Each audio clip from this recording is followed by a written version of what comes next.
Greetings and welcome to the Hamptons. My name is Sandra K. Thank you for tuning in. Today I am delighted and I'm honored to introduce you to an extremely talented and very fine gentleman, Ginew Benton. Ginew is an award-winning filmmaker. He is recognized for the films Looking Glass and Mirror Man. He is also the creator here at LTV of the series Through the Red Lens. Let's meet Ginew. Welcome, Ginew. Thank you for having me, Sandra. It's my pleasure. Ginew, I'd like to start out by asking you to share. As a young man, you had determined that you were going to enter the world of the creative arts. You attended Stony Brook University, you majored in media and theater. What was your inspiration for entering the world of the arts? I think first and foremost, I am Ojibwe, which is a tribe of Native American people that came from here on the East Coast about 1,000 years ago, and now we're located around the Great Lakes region.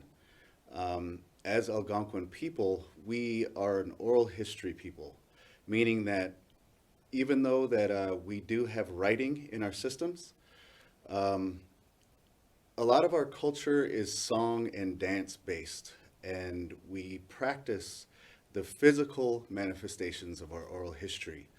And in doing so, I think that having that rich culture, especially in these modern times, it allowed me to be able to appreciate, especially the 80s and 90s when I grew up, the films that came out and directors that I came to know. Yes, and I read that your mom was very influential. Yes, coming from Minneapolis, Minnesota, the Twin Cities, she did also have a theatrical background as well.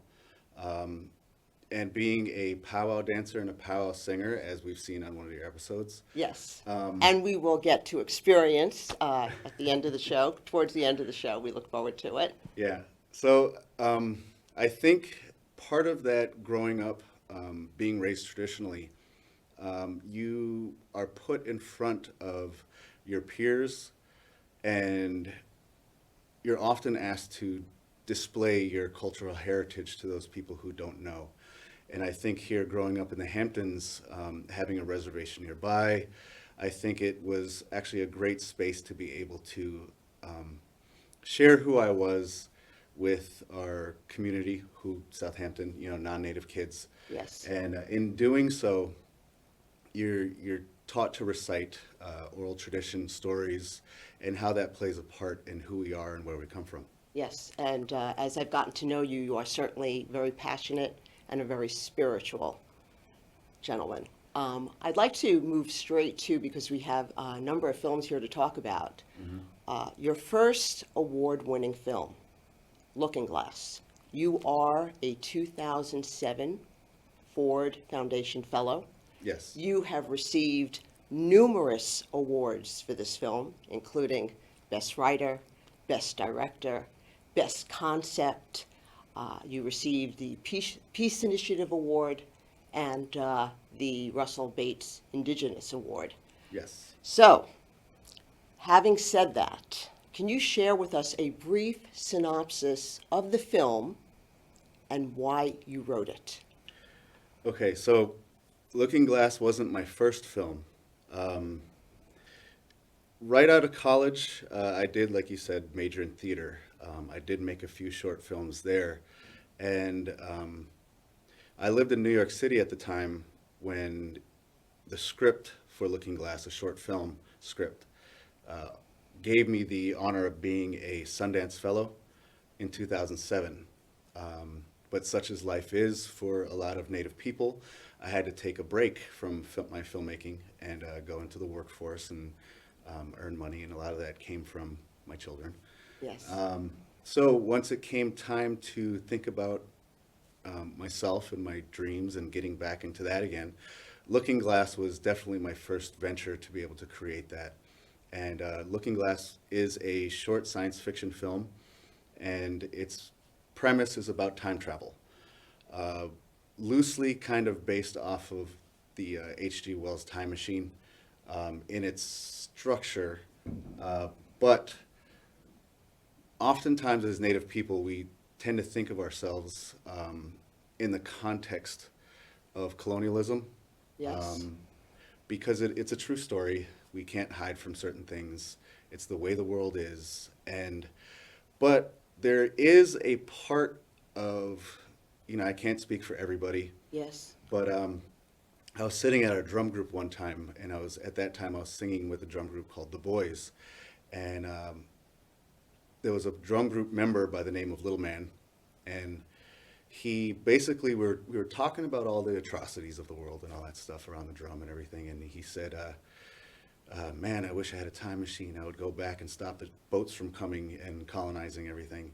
And it's one of those things that does pop up in your spirit sometimes. Like, what would life be like if colonization never happened? Okay. And what if we did have a time machine? And all these things started going in my mind and my heart and all of this. And how does that relate to us? Like, what would really happen? And through that came a story about a prophet that we had as Ojibwe people about 1,000 years ago, like I said, when we first came. We're here on the East Coast. And that prophet came to us and said that a light-skinned race was coming, and talked about all the bad things that would happen to us, and that we would have to take our sacred things and move westward to the land where food grows on water, which is wild rice, right? Yes. We don't know who that prophet is. So using that story and reflecting on what that story eventually evolves into, talking about our modern day and what us as human beings have to learn from that. I constructed a time travel piece where a young man of today builds a time machine based off of one of our traditional ceremonies called a sweat, and in doing so is able to project himself back in time. Okay. To Why be don't that we person. Yeah. take a look at the clip, and then we'll discuss it some more.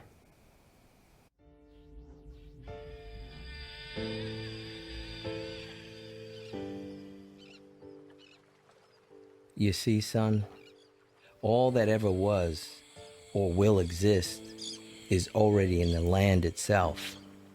The memories, our teachings, the spirit itself already exists within the stones. Is this it? This is our technology. Okay, now that you found one, we have to pray with tobacco. Because it's not us who find them, it is they who call to us to give them life. They've traveled from the beginning of time, directly from the Creator, to find us. Because they know at this moment we're going to speak to the Spirit. Good job. Like we've always done, since the beginning. And we do have the stone here. The stone, the land, is the spirit. Yes. And the spirit is intrinsic to the Native American people. It's intrinsic to all life, as we say. I think in creating Looking Glass, you talk about everything that's inherent in all of life. The things that will exist, past, present, and future. The stones were here in the very beginning, and they'll be here long after we're gone. And talking about that memory and what time means to the human being in having those memories and being able to create that life and finding your true purpose in this life. That's basically And what you the do film is speak about it's important that the past is remembered Yes. to ensure the future. Yes, and I think that one of those big lessons about how we were treated as Indian people, a lot of that memory was purposefully erased. And the biggest question that I wanted to put forth is, what would our technology be like if it was allowed to continue? And talking about a time machine, some people kind of laugh sometimes when you're talking about our sweat lodge ceremonies being like that, because I think a lot of the times people see our way of life as kind of primitive or Stone Age. But if you really think about it, a sweat lodge really is taking the stones, which is mineral, putting heat energy through it, with the human experience attached to that. You're able to transcend space and time and talk across space, right? Yes. And one of the things I usually do is I take out, what is this thing here? It's heat Your energy through mineral, Yes. and with the human experience, you're able to communicate through space. Having taken that out, why don't we move on to your next award-winning film, Mirror Man, Yes. which you filmed exclusively on your iPhone Yes. and received Best Production, Best Direction on an iPhone for it. Also, Best Horror Short Film. Yes. I think we should take a look at that film and then let's discuss it. Okay. Let's take a look at Mirror Man.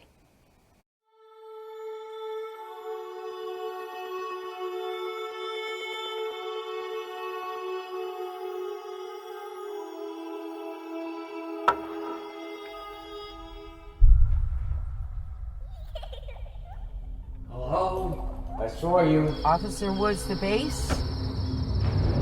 Are you the one that called in the break-in? Yes, I am. No, they still here. I don't know. I haven't seen anybody come or go since I called you.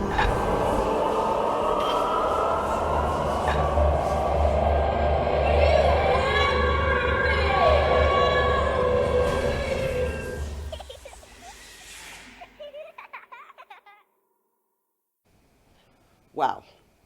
Very stirring, very moving. I know you had mentioned to me that your grandmother was actually a great influence in you writing this film. Speak to us a little bit about that. Okay, since Mirror Man is currently on the festival circuit, I don't want to give away too much. Okay. But it does have to deal with the issues of residential schools. And again, going off of that idea of what was done to us as Native people. And I think a lot of my films have to it comes down to healing. And I feel like when people watch my films, they get something that helps them to be able to understand something about themselves. And in this case with Mirror Man, having to do with residential schools and that topic, and it's very sensitive. There's that being of wanting to help solve whatever that feeling is, and to unveil it to the public. Yes, it's very important that Yeah. the public be aware Yeah. of the atrocities that happened at Again, these going schools. with Mirror Man, same with Looking Glass, having that symbol of reflection. You know what I mean? And I think that presenting Mirror Man and the topic of residential schools in a manner which is more akin to like modern day horror films, as opposed to a lot of documentaries that are out on the topic. Presenting it in a way that will make it palatable to people, but then surprising them with a serious issue. You know what I mean? So I think that's kind of a good strategy to be Sure. able It to. was a very stirring film, very real, very true, very important that the message be brought out to everyone Yeah. of what has happened, and we look forward to moving forward with positivity, which I know that you've also mentioned. It's you, as part of the culture, you accept that things are meant to be the way they happen. Yeah, that's actually a line within Looking Glass, the film as well. There is a point in Looking Glass where, we have to think about how it is that we view situations as American Indian people, and part of that is our spirituality, as you said. And in doing so, talking about what it is that the Creator's intentions are for us, and knowing that this is a realm that we're only temporary here. And we're here as a gift to be able to learn through the Spirit, to be able to gather all of the things that we need to know before we moved on to the next life. We say we came from somewhere before, now we're here, and we're going to be going somewhere else. So, but here is a stopping point to be able to learn, to be able to share in this very human way. Yes. So yes, having that, I think, is You talk about the creator yes, and everyone needing to learn their purpose yeah. in life. I think sometimes where I'm getting caught up is that, I think in certain audiences, I try not to get a little too preachy. But, I have to be true to myself and talking about the creator and the creator's intentions. So And acceptance, which Yeah. is a big part of it. acceptance and knowing, especially as we get older, I think one of the things that we find out is that we cannot be who we eventually are without those things that we've learned from in our past. That's true. And as a lesson, talking about that colonialism, talking about that issue, talking about all of these things, yes, terrible things have happened, but what can we learn from those things? In touching the fire of the stove, can we move forward in knowing how to not do that again? That's You right. know what I mean? Yes. Well, the next film I'd like to talk about is Shells of Wisdom. And I find it a very endearing, very heartwarming film. The music, everything about it is phenomenal. And why don't we take a look at this clip, and then we're going to talk at length about it. Okay. Shells of Wisdom.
Wow, that's fabulous.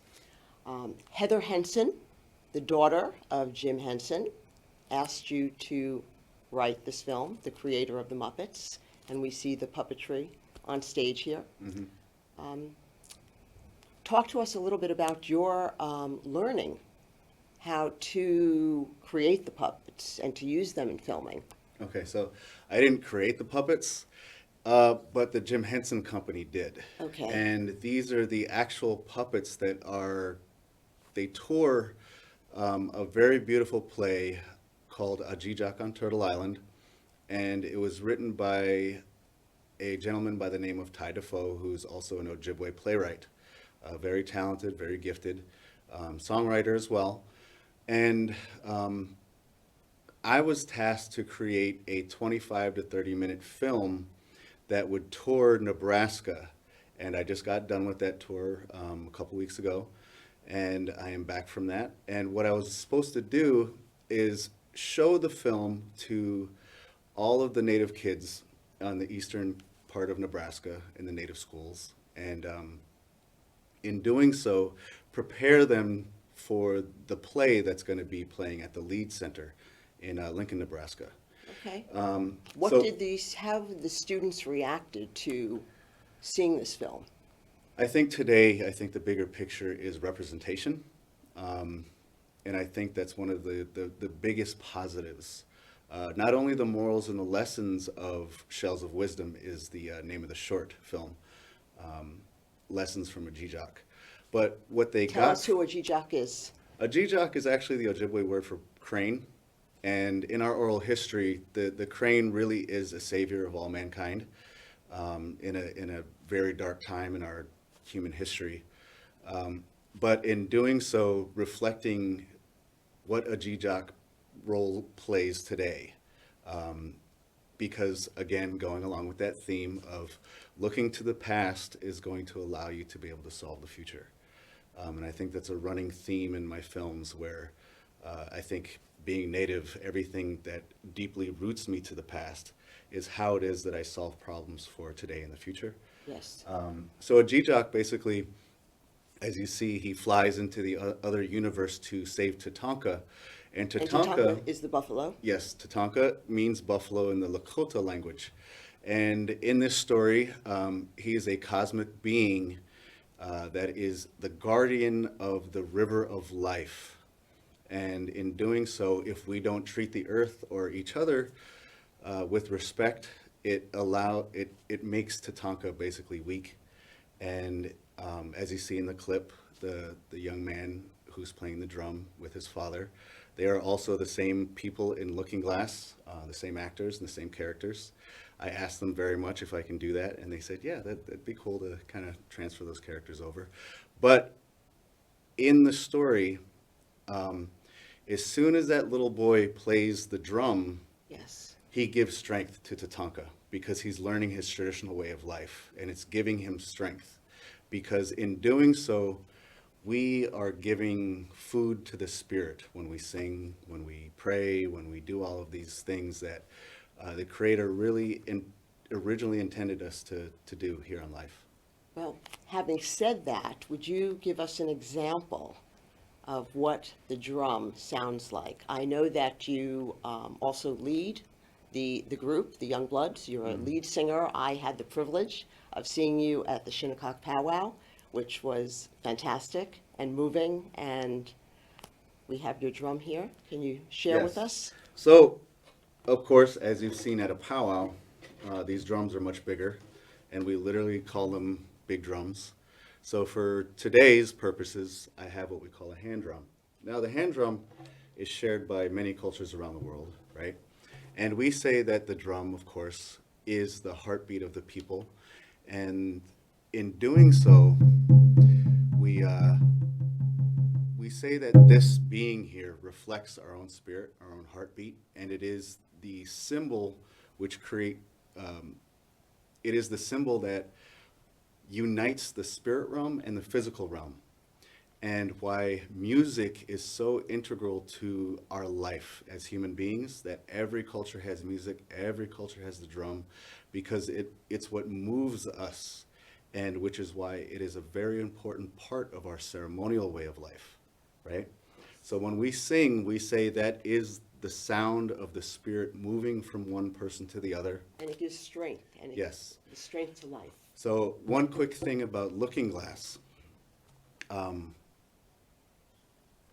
One of the technological resources that I say is part of unlocking the key of time travel, and I was looking on YouTube, and it was a very cool show where it was kind of validating what I was saying about the power of the human voice and how harmonics and cymatics and all of these theories come to play, where it is through the human voice that we unlock the fabric of the spirit in the physical realm. You know, so you can see how deep and important song is to human beings. And one of the things I like to teach to kids is that be careful what it is that you listen to, because some things in some cultures are allowed to play very negatively, and those things can affect your spirit. Yes. And I think in touring Shells of Wisdom, the kids got that message very well, that when we sing our ceremonial songs, when we sing happy things, that it Feel uplifts good. your spirit. Yes, And, let's hear it, Ginew. all right, I try to think of something to sing.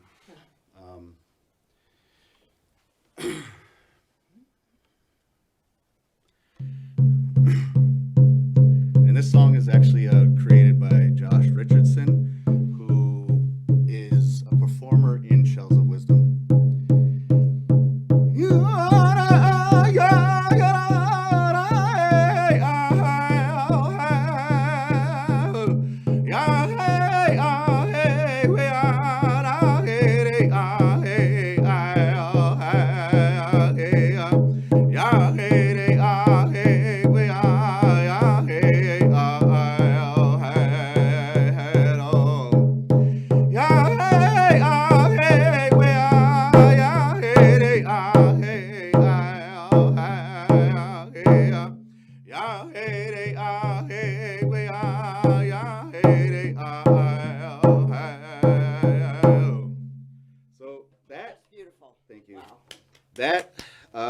is what we call one push-up of a song. And the way that our songs are actually composed, if you sing that song 3 more times, that makes a complete song. And the reason why we do that is that every push-up is in honor of the 4 sacred directions. Great. You know. Ginew, thank you so much for being here. It's been an honor. It's been a pleasure. Frankly, it's been great working with you. Thank you for having me. And getting to know you, and I look forward to so much more. And lastly, I'd like to say, would you say your purpose going forward is to continue with filmmaking? Yes, absolutely. It's my art and my joy. Yes, and we look forward to it. And up next, everyone, thank you so much. We have Nina Ross, the author and illustrator of The Montauk Shark. Stay tuned. Thank you, everyone. Be well, and happy Thanksgiving.